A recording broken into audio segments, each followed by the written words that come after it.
राधे राधे दोस्तों। किसी नगर में एक बूढ़ा चोर रहता था। 16 वर्षीय उसका एक लड़का भी था।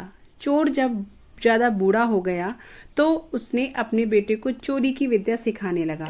कुछ ही दिनों में वह लड़का चोरी विद्या में प्रवीण हो गया। दोनों बाप बेटा आराम से जीवन व्यतीत करने लगे। एक दिन चोर ने अपने बेटे से कहा, देखो बेटा, साधु संतों की बात कभी नहीं सुननी चाहिए। अगर कोई महात्मा उपदेश देता हो तो अपने कानों में उंगली डालकर वहां से भाग जाना, समझे? हाँ बापू, समझ गया। एक दिन लड़के ने सोचा, क्यों ना आज राजा के घर पर ही हाथ साफ कर दूं। ऐसा सोचकर उधर ही चल पड़ा। थोड़ी दूर जाने के बाद उसने देखा कि रास्ते में बगल में कुछ लोग एकत्र होकर खड़े हैं। उसने एक आते हुए व्यक्ति से पूछा, उस स्थान पर इतने लोग क्यों एकत्र हुए हैं? उस आदमी ने उत्तर दिया, हाँ, वहां एक महात्मा उपदेश दे रहे हैं। यह सुनकर उसका माथा ठनका। इसका उपदेश नहीं सुनूंगा, ऐसा सोचकर अपने कानों में उंगली डालकर वह वहां से भाग निकला।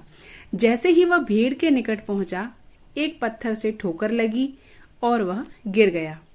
उस समय महात्मा जी कह रहे थे कि कभी झूठ नहीं बोलना चाहिए। जिसका नमक खाए उसका कभी बुरा नहीं सोचना चाहिए। ऐसा करने वाले को भगवान सदा सुखी बनाए रखते हैं। ये दो बातें उसके कान में पड़ी।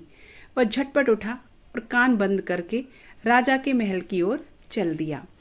वहां पहुंचकर जैसे ही अंदर जाना चाहा कि उसे वहां बैठे पहरेदार ने टोका, अरे कहाँ जाते हो? तुम कौन हो? उसे महात्मा का उपदेश याद आया कि झूठ नहीं बोलना चाहिए। चोर ने सोचा, आज सच ही बोलकर देखें। उसने उत्तर दिया कि मैं चोर हूं, चोरी करने जा रहा हूं। अच्छा जाओ। उसने सोचा कि राजमहल का नौकर होगा, मजाक कर रहा है। चोर सच बोलकर राजमहल में प्रवेश कर गया। एक कमरे में घुसा। वहां ढेर सारा पैसा तथा जेवर देख उसका मन खुशी से भर गया।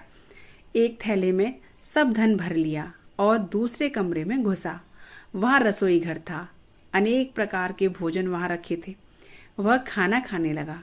खाना खाने के बाद जब वह थैला उठाकर चलने लगा कि तभी फिर महात्मा का उपदेश याद आया कि जिसका नमक खाओ उसका बुरा मत सोचो। उसने अपने मन में कहा कि खाना खाया, उसमें नमक भी था, इसका बुरा नहीं सोचना चाहिए। इतना सोचकर थैला वहीं रखकर वापस चल पड़ा। पहरेदार ने फिर पूछा, क्या हुआ, चोरी क्यों नहीं की? देखिए, जिसका नमक खाया है उसका बुरा नहीं सोचना चाहिए। मैंने राजा का खाना खाया था, नमक खाया है, इसलिए चोरी का माल नहीं लाया, वहीं रसोई घर में छोड़ आया। इतना कहकर वह वहां से चल पड़ा। उधर रसोइये ने शोर मचाया, पकड़ो पकड़ो, चोर भागा जा रहा है।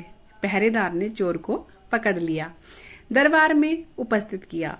राजा के पूछने पर उसने बताया कि एक महात्मा के द्वारा दिए गए उपदेश के मुताबिक मैंने पहरेदार के पूछने पर अपने को चोर बताया, क्योंकि मैं चोरी करने आया था।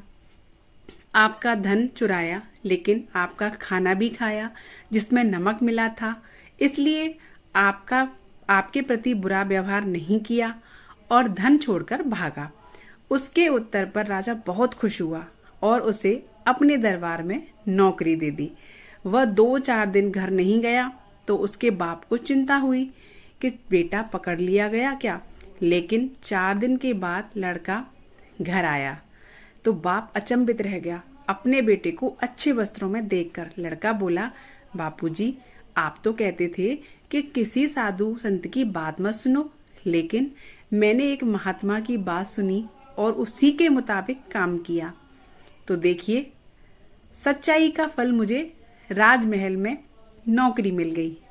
अच्छी शिक्षा हमेशा हमारे काम आती है और उससे हमारा भला भी होता है। दोस्तों, अच्छे इंसान की संगति इंसान को अच्छा बना देती है, इसलिए दोस्ती भी हमें हमेशा ऐसे इंसान से करो जो आपको सही रास्ता दिखाए। आज की कहानी आपको कैसी लगी हमें कमेंट में ज़रूर बताना।